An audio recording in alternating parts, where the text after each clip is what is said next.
therapist here. And this is part number 2 about Ehlers-Danlos syndrome. And obviously we're taping all in one day because I'm still wearing the same shirt. But anyway, so this one's going to be a quick one, and it may be a little bit boring because I'm just going to list off a bunch of other things that you may have in addition to having Ehlers-Danlos, or it's very common to have if you have Ehlers-Danlos. So like a lot of people will have like 8 things on this list and not be diagnosed with Ehlers-Danlos. And then all of a sudden they get diagnosed with Ehlers-Danlos and like, oh, the rest of this makes sense. Okay. So the nice thing about this is like it may not change the way that we treat you, because there's no cure, and we still treat the symptoms, but at least you know you're not going crazy. Okay. So with that, get ready for a really long list of problems, okay? So we have fibromyalgia or any other widespread pain that lasts for a long time without any real discernible reason, which is what fibromyalgia has become. They just label it that. It can be Ehlers-Danlos. Chronic fatigue or chronic fatigue syndrome, or ME, which stands for something encephalopathy, and I can't remember what it is, but if you look up CFS/ME, you'll find out. Chronic pain of all kinds, that includes CRPS, which is like one leg or one arm, one hand, having chronic pain, swelling, redness, temperature changes, that sort of thing after an injury. Other neuropathies, other radiculopathies, so like if you have sciatica, neuralgias, and often these are invisible on scans. Okay, there's a limit to our imaging and we don't always catch things, okay? So they catch the big things, they catch the tumors, they catch the broken bones, that sort of thing, but they don't often catch chronic pain. I intend to do a series a little bit later on chronic pain, so hopefully you'll understand a little bit why that isn't caught on imaging. But a lot of times when people come back, oh, your imaging's fine, you're fine. And you're like, no, I'm not, I'm in pain, something's wrong. So that can be one of the things that goes along with Ehlers-Danlos. MCAD, and then that is mastocytosis or mast cell activation syndrome or mast cell activation disorder, okay? Basically what that is, it's your immune system.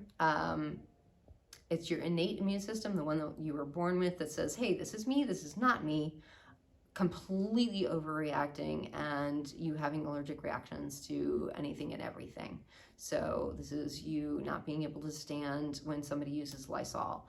This is being very sensitive to any makeups, and not being able to tolerate medications, having trouble with different food sensitivities. All of those kinds of things can be a mast cell issue. And that can be, those allergy reactions can be everything from just simple hives and itching, regular, what you would think of as an allergic reaction, all the way up to anaphylaxis, which is actually in and of itself a spectrum. So you can have a low anaphylaxis reaction that's not deadly, all the way up to the ones that you think of that you need the EpiPen for and go to the hospital because your throat's closing up. Okay, but the mastocytosis or the MCAS can be one of those. Muscular dysplasia, muscular dysplasia. This is a deformity of the arteries, especially leading to the kidneys. So if you've ever heard of nutcracker syndrome, there's also a few of the other ones like MALS and MALS, and I can't think of the other one right off the top of my head, but it's down in the iliac arteries, which is down here by your hip flexors. So those can become an issue. Any autism spectrum, a lot of anxieties, apraxia, which is difficulty speaking, mood disorders, thyroid issues, MS and other autoimmune disorders, arthritis, irritable bowel syndrome. How many people out there have irritable bowel syndrome? A ton.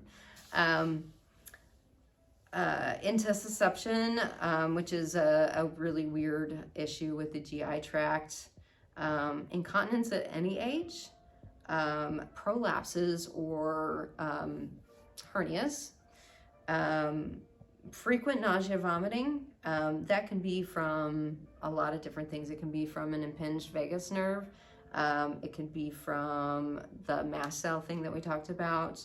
It can be from a hiatal hernia, which is, again, hernia. Gastroparesis, which is the part of your digestive system being paralyzed. Tethered cord syndrome, dysautonomia, like when you stand up and you have like all of a sudden your heart is racing, or you're standing for a long time and you faint for no real reason and you come to right away. That's called vasovagal syncope, and those two are very common. And those fall under dysautonomia, which is a fancy term for saying your autonomic nervous system isn't quite functioning the way that it should. Raynaud's, so like if you get in the cold, if you get like really white fingertips or toes, and it really, really hurts when they start to warm up, that could be Raynaud's syndrome. And I'm only halfway through the alphabet, so let's see if I can see anything else. That's insomnia, sleep apnea, lots of headaches, bumping into things, bruising easily, fainting, dizziness, interstitial cystitis, which is irritable bladder, deviated septums, PCOS,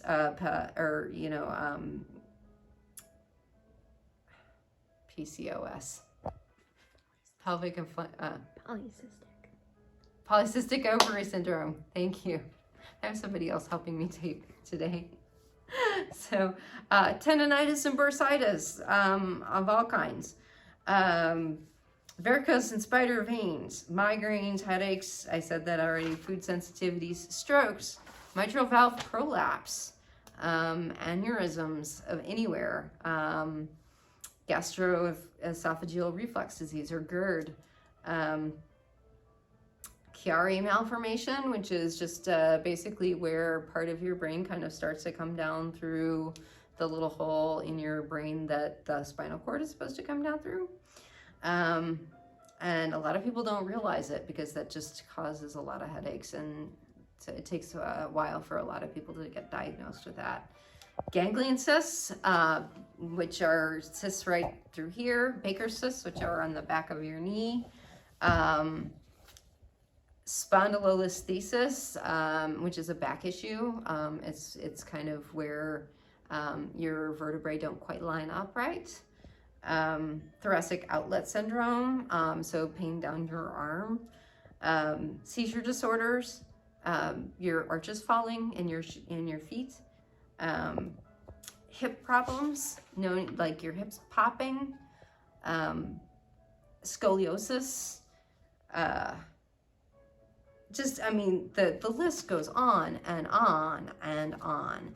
So, like I said, if you can't connect the issues, think connective tissues, okay? And you can find knowledgeable PTs and other professionals on Ehlers-Danlos.org, okay? And that's EHLERS-DANLOS.org. Or you can just Google Ehlers-Danlos Society, and they have a list of professionals on there. Not everybody who deals with EDS has put their name up, but you can get, somewhere with that. A lot of times a PT can really help you suss that out and help you to find professionals that will help you to really nail down what the issues are. So that's number 2.